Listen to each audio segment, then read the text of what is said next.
Governor Andy Beshear delivered his State of the Commonwealth address tonight. He says Kentucky is strong, but there are concerns coming. He spent much of his nearly hour-long message at the Kentucky History Center talking about accomplishments seen in the state, but again called on expenditures that have been a tough sell in the Republican-controlled legislature. WKYT's Phil Pendleton has more on what the governor had to say in the annual address in our top story tonight.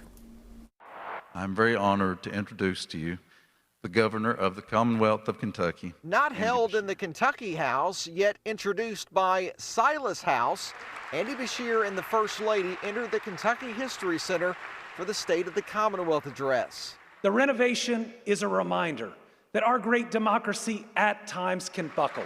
The traditional speech and budget address normally held in the state capitol was moved to the History Center, where Beshear again touted the state's successes since he's been governor. I'm proud to say that no administration has created more.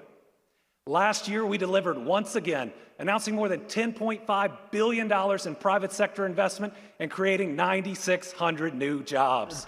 Both House Speaker David Osborne and Senate President Robert Stivers released a joint statement following the speech saying they appreciated the governor's remarks and comments, but they say that the state of Kentucky is well positioned because of sound policies enacted by the Republican supermajorities. Few Republicans joined numerous Beshear supporters in listening to the speech in person. You know, he seemed to put out his priorities to what they were. I came and listened with an open mind, but at the same time, we have to look at what her aspirations were versus what the reality is. Beshear's budgets have always included mandated teacher raises, and this year is no different.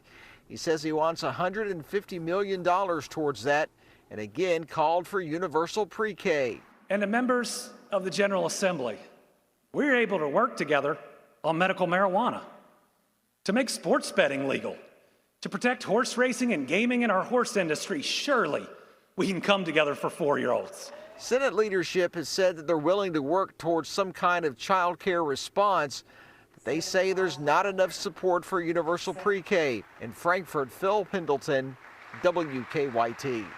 The General Assembly has until April 15th to plan and pass a new 2-year state budget. And new tonight, the Kentucky Republican Party released a statement after Beshear's State of the Address. In part, it says, quote, "Tonight, Kentuckians once again heard more of the same from Andy Beshear. More gaslighting, more lies, more denial." He talked about bipartisanship, but the truth is he has never once been interested in working with Republicans because real progress in Kentucky has happened without him, not because of him. It is Kentucky's conservative values that will continue to lead this Commonwealth forward. When Republicans lead, progress follows, end quote. The news